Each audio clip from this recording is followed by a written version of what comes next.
ano niya, equalizer. Putakan DSP apps. Pag naka-signal ka, nag-turn left ka, so automatic siyang gumaganyan. Tapos pag nag-signal ka sa right, yan, yung kanan naman, diba? Tip aircon mo nga, para ano, hindi tayo mainit. Ito. Yan guys, inaayos lang nila yung front na camera.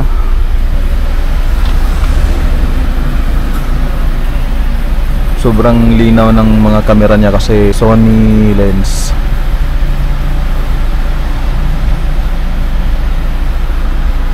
Android with unit na Astral na mayroong 360 camera. So ito yung panel, yung head unit panel. So ito yung 9-inch. So mas malaki siya ng konti. Mas malaki siya ng konti, no? Ah, lubog yan, sir. Ha? Lubog yan. Paano lubog? Pag nalagay rito. Okay. O dyan talaga nakamit yun. Oo. Tapos may yung carbon dyan. Ito yung kasama ng panel, di ba? Yes, sir. Itong black. Yung carbon may babalik ko pa rin.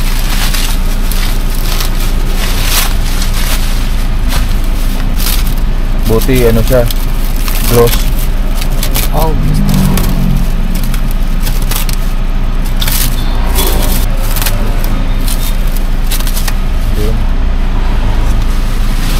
Ayan.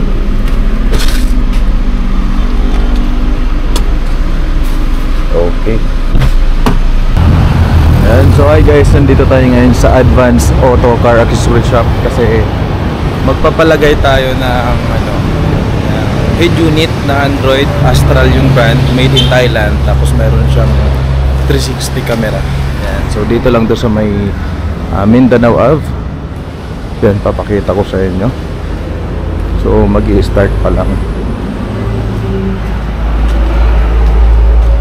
Ayan. So wait lang natin. Sunan ko na lang. ay, oo, sige, sir. Ganyan lang pala tanggalin yan. Kuha lang ako ng basahan, sir. Naka-carbon daw kasi, sir. Yung ano niya, equalizer. Putakan DSP apps. Yan guys, tinanggal na yung side mirror kasi doon ilalagay yung camera sa ilalim. Yan.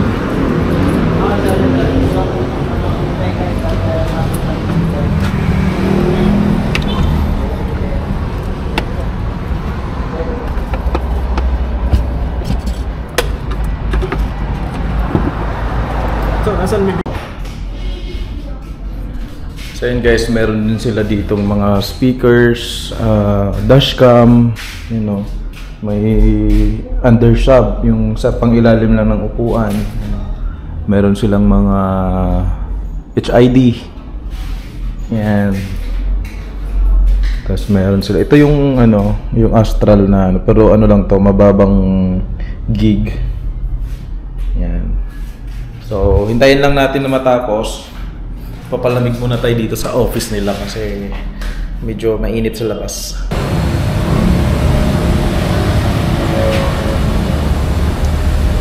Safe naman sa basa yung Okay. Bakira mo naman ito, May warranty ba sa camera? meron, sir. Meron. May naman ito, sir. So yun guys, naikabit na yung front camera. Ang kagandahan sa camera na to, may night vision.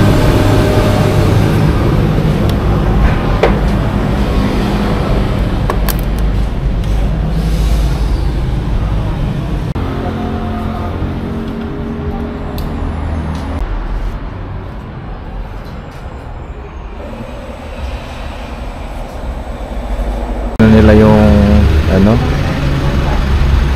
pang-calibrate nila, kailangan nilang i-calibrate yung mga camera para hindi daw nakaduling.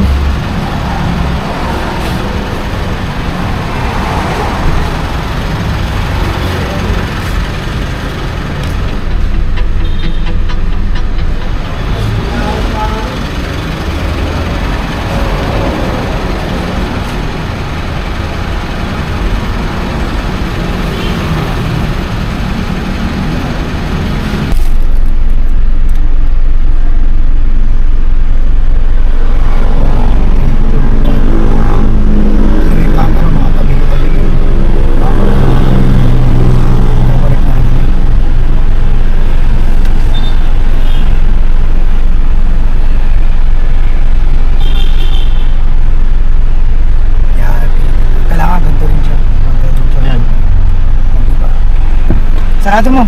Par. Wala pintuan. Sarado na pintuan. I-aircon mo nga para ano, hindi tayo mainit. Ito. Ayun. Yan guys, inaayos lang nila yung front na camera.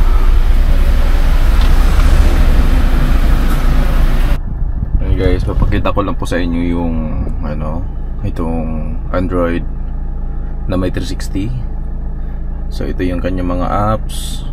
Yan. So ang kagandahan nito, kung iPhone user ka, meron siyang CarPlay. Yan. So ito yung sa 360. Yan.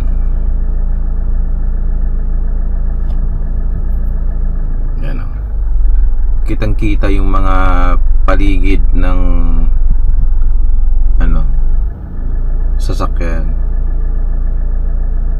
Tas pwede mo mag-customize yung plate number mo. Yan.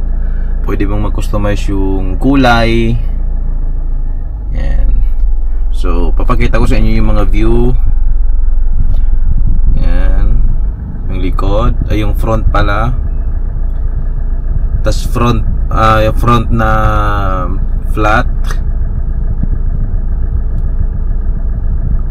Bird's eye view ng front.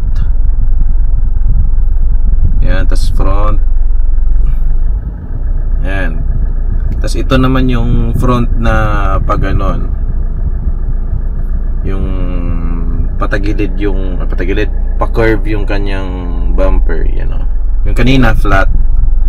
So next ito.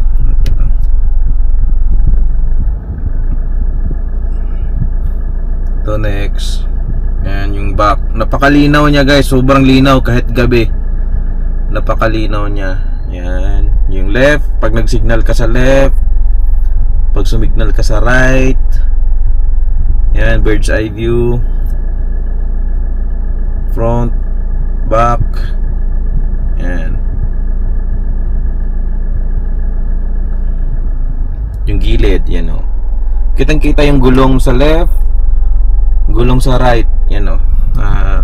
Makikita siya. Tapos pag naka-signal ka, nag-turn left ka, so automatic siyang gumaganyan. Tapos pag nag-signal ka sa right, yan, yung kanan naman. Diba? Napakaganda. Sobrang ganda. Tapos ang clear ng camera. So ang price nito guys is 15,000. Naka-promo siya. So ang brand niya ay Astral at 4GB yung RAM at 64GB yung internal. So maganda siya. At sa unang gamit parang nakakalito lang, di ba? Nakakalito lang siya. Lalo kung nasa expressway ka. So dapat pag nagda-drive ka, wag ka pa rin mag-focus dito sa monitor. Doon ka pa rin sa mga side mirror mo. Kasi ito, halimbawa nagda-drive ka, no, tapos nagsisignal ka. Pag signal mo ng ganyan, automatic siyang lalabas eh. So hindi naman lahat ng mga sasakyan dito makikita mo. Okay? So doon ka pa rin talaga sa mga side mirror mo. Pero ang kagandahan dito, pwede mong i-select yung signal. Halimbawa yung trigger ng signal sa KPH para hindi ka naduduling, kasi nakakaduling talaga pag gabi.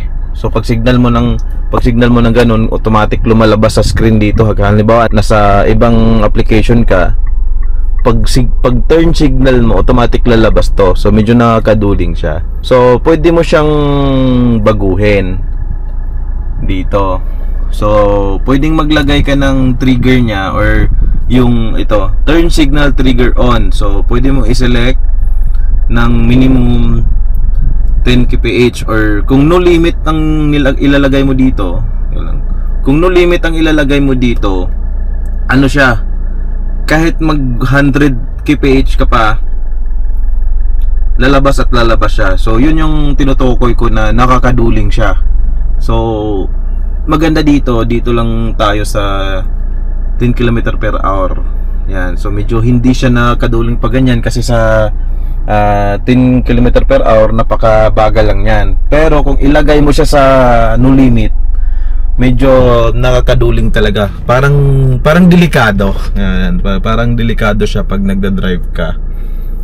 Kasi napansin ko siya nung 'di ba nung pinakabit ko to nung Sunday, tas kinagabihan, ang nakalagay doon is no limit.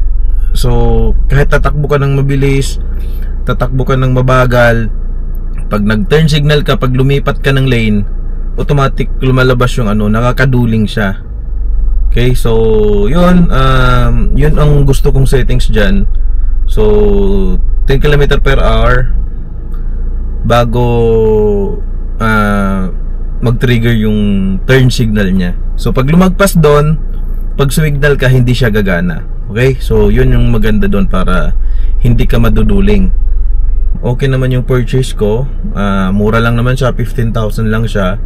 Tapos quality naman yung kanyang mga camera, kasi Sony lens daw yung gamit nila dito. So makikita naman natin na napakalinaw talaga kahit gabi. Sobrang linaw talaga ng kanyang camera. Pinapalitan ko pala to ng monitor sa kanila kasi yung unang monitor na nilagay nila dito is may defect. So hindi gumagana yung 360 camera, hindi gumagana yung CarPlay. Kagandahan naman is pinalitan naman nila ng bago. Ayun, ito working properly na siya. So marami siyang settings, guys. Car model, yan, so pwede mong i-select yung itong Mitsubishi Montero na logo, Pajero sa ibang bansa. Binili ko pa to. So nasa almost 300 almost 300 pesos. So kung bibili kayo nito, meron naman siyang tawag nito, pag nag-Gitmore ka dito, makikita mo yung lahat ng mga brands ng mga sasakyan. So pwede mo siyang ma-customize kung anong klaseng sasakyan ang meron ka. So kaya ito, nilagay ko silver, yan dito. Isa-select mo lang naman yung mga kulay dyan, yan. Okay, so yun lang, guys. Yun lang yung mai-share ko dito sa 360 camera. Satisfied naman ako sa aking purchase. So yun, kung gusto nyo, puntahan nyo lang yung shop na pinagbilhan ko nito sa may Mindanao Ave lang. So guys, thank you so much for watching. Don't forget to like, comment, share, and subscribe.